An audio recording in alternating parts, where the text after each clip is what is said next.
Hey there, YouTube. It's been a while. I got roasted in the comments. I think I got self conscious about it. I tried roasting back. Not really so sure how that worked out. Who knows? But we're back with content, right? The week before, I managed to bench 305 for some singles. So that is a new rep PR. I'll be sure to get that video out.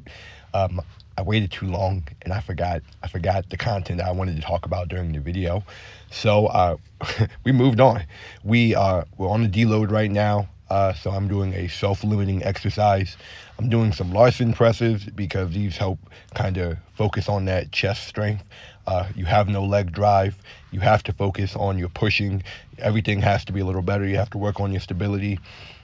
One thing I really noticed is I had to really focus on making sure my arch was down, as you can see, and my shoulders were pinned to the bench.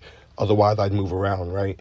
But I'm using a Larson press, this self-limiting exercise, in the beginning of my deload because, let's see, I lifted heavy last week, so I'm pulling back a little more. My goal is to hit 315 by the end of the year. We're about mid-November at this point, so I got about 6 more weeks. So I pulled back my training to about a little bit above 70% of my one rep max. Since I did 305 in a fatigued state, I assume that I can do 315 fresh. So I use that number when I put in 315 times 70% to know what load to use. I got 189. That was a little too light for me in my rep range. I started with 225 and I got 3 sets of 10. So that actually started to falter by my fourth set to 8 reps. That's what you see in this clip, and I had the burnout set afterwards. But 189 was too light, so I went up to 225 to stay in that kind of desired rep range. Even 10 is almost too heavy for strength. Not entirely, but it is starting to trend towards endurance and hypertrophic characteristics. And so I wanted that weight to kind of be a little heavy, but not too heavy, right? Still trying to recover just a bit. Still trying to just dial in my training. The goal now, since I assume that I have 315 unfatigued because I hit 305. Real fast, guys, I decided to throw in 2 videos of 2 singles at 305. That's a PR. Just because I didn't want to talk about it and not be about it and show the proof. So here they are in the video. You don't have to go looking for them. But the program's working. I'm getting stronger. You can too. Just hit me up. I'm not going to taper before trying to hit this PR, but I will just kind of pull back. I work a lot on my weak points. You'll see in the previous video, I think a big sticking point for me, I failed that rep. I put my legs up, should not have done that. But a big sticking point for me is the middle of my rep range when I'm pressing, when my elbows are like 90 degrees. And so a way to get above that is to use progressive overload. I plan to use some pin press this last mesocycle, just really focusing on my chest, trying to squeeze out. I'm not going to get much chest growth or much more chest muscle, but just trying to get whatever I can, trying to make my technique a little more efficient and just working on my weak points, right? I notice I'm a little weaker. Well, I don't, weaker, questionable. I don't feel like I'm using enough of my chest. And so, like, especially with the end of the Larson presses, I chose a wider grip to use a little less tricep. Yes, it shortens the range of motion, but it uses your chest more. The only thing I have to say is, if you're going to try something, you're going to change the grip from a close to wide, neutral, whatever. Make sure you start off with lightweight, right? Some things are going to hit different in the gym, and you never know until the weight's in your hand. A wide grip is a little more stressful on your shoulder. So again, start off with low weight and then build up from there. But my burnout set, you saw me start with 225 down to 185. I'm going to do 2 sets, just trying to really take it slow with these wide grip bench presses. And yeah, the program's looking good so far. My weight has it was fluctuating crazy kind of midway through a couple months ago. It's kind of stagnated around 220, 222. So I think somewhere in that range is kind of like my quote unquote new stepping point, my new starting point, where my body likes to stay, right? Your body loves homeostasis, so it likes staying in the way it is. It doesn't like being forced to change. And so that is why when you're trying to gain weight or lose weight, you might see some fluctuations. You might see some resistance from your body. It's because it's not its norm. You just have to stick with it long enough until it becomes its norm, and then your body will adjust, right? Gonna keep weight-wise. I don't really have any more plans to gain significant amounts of weight before the end of the year, just because I don't feel like it would help me get much stronger, and it would just look detrimental, right? I have more fat than I necessarily need at this point. When you're trying to gain muscle, you just want to stay in that 15 to 20% body fat range. That's kind of high, but you just you don't want to be too skinny. You need something to build mass with, but you don't want to be too fat because it interferes with cardiovascular endurance and other things, right? So knocked out these chest presses. We have a little bit of tricep work later on in this workout, a little bit of shoulder work, just trying something different.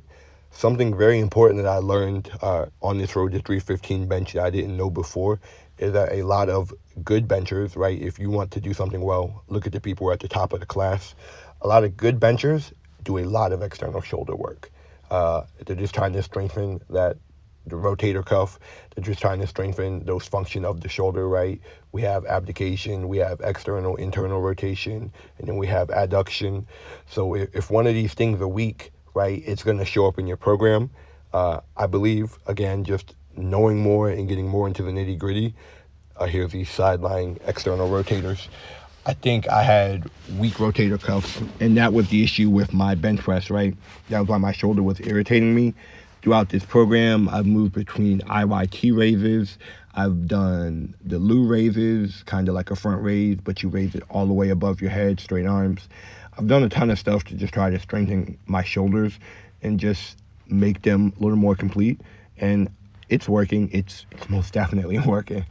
I've hit some pretty decent PRs in my squat and my bench in this program. Shoulders don't mean anything for squat, but it's working. It means the program is working. And honestly, it's just kind of exciting, guys. Been putting a lot of work into this for myself and just for you guys, because I wanted to make this as educational as possible, right? There's these mile markers in lifting. It's 135, 225, 315, 405, right? And we all want to hit them. And I might make a video about this. Let me know in the comments if this is interesting, right? But when you're progressing from beginner to intermediate to advanced, there's a lot of nuances. And like, I don't know about you guys, but there is not a super strong powerlifting community on the Eastern Shore. And so for a long time in the gym, I was just working out, and like, I don't think that's necessarily a bad thing in hindsight, right? It taught me how volume can be effective. I think I did get pretty decently sized from it. I think I got to build a lot of dense muscle during that time period. My work capacity is out of this world when I look at myself versus other people and how much I can do and get tired and not, whatever. But so my first 2 years in the gym were just working out, and now it's really, I can confidently, without a doubt, say I am training. Like, I'm training for a specific goal. Here's what I'm doing. I'm working on these issues.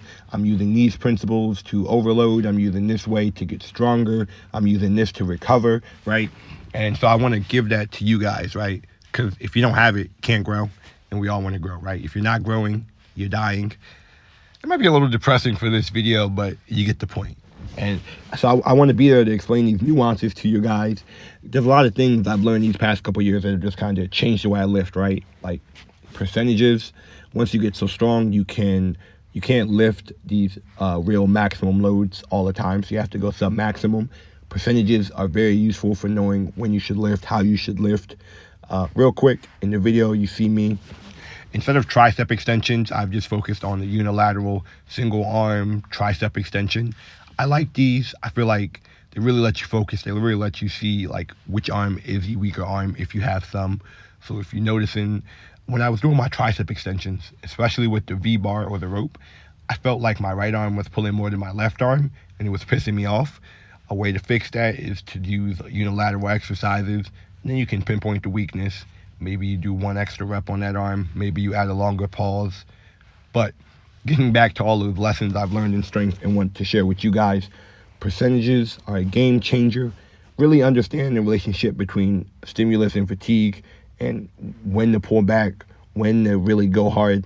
All of this stuff is what can take you from a beginner to an intermediate and hopefully to an advanced, right? Lastly, I didn't really do much today to deload, just coming back. So I just kind of got the most important. You see me doing some incline dumbbell presses. these have been amazing to me, right? I think these have been very beneficial. If you can see, look at when I drop my arms by my side, the dumbbells are so low. I'm getting such a deep stretch in my chest. I'm making sure to use my arch. I have an incline, so it's a slightly different press than my Larson press, right? We want to be well-rounded. If we can get good at all types of flat pressing or all types of bench pressing, whatever dumbbell, then there's something to say that it's probably going to help our bench press go up a little bit. So with Dill's dumbbell presses, I love to emphasize the stretch. You can go heavy and really work on the stretch and your strength. You can go slow and work on your control. You can just rep it out and kind of get a chest pump from them. They're very versatile. I'm finishing up here. The reason I changed my shirt is, because I had a different on in the beginning. I got in trouble for what my shirt said, which is crazy. If you didn't see it, go back and watch in the beginning, because I've worn that shirt to school and a professor in college has taken a picture with me, whatever, got in trouble, had to put a shirt on. I'm not going to mess up my workout because of a t-shirt, but it was funny. But I only did a couple sets at the end here. Another large mistake that was kind of holding me back from seriously progressing is that people just go hard all the time. And I was guilty of this too, right?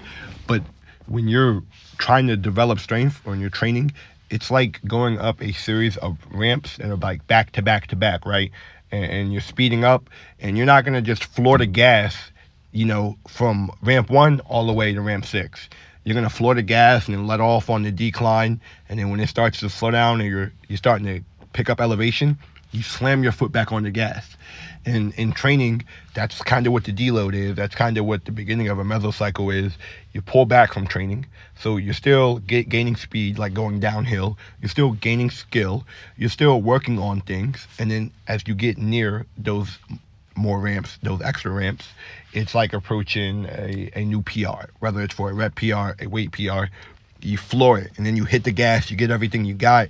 And after that, again, you pull back and you recover. So really learning this ebb and flow to training, it's going to take you far. It's going to take you, it might take you to the world's strongest man. I don't know. You might be the next one. But I thank you guys for watching if you made it this far. Again, my bad for getting self-conscious before. I didn't think it affected me.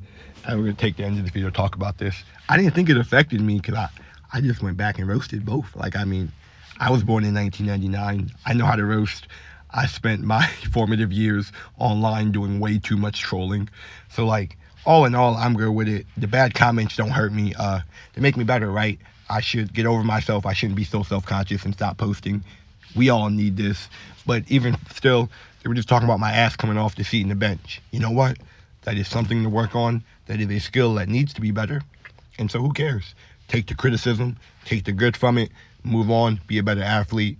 And the crazy part is the last thing I will say, the crazy part is most of the people who were mocking me, and this is nothing against Minecraft, had the most randomest stuff on their profile. I'm talking Minecraft profile, anime videos, and there's nothing wrong with that. I read manga, I love anime, but taking the perspective who's critiquing you, right? People are critiquing you maybe because they're jealous, maybe because they're haters, maybe because they can't do something that you're doing.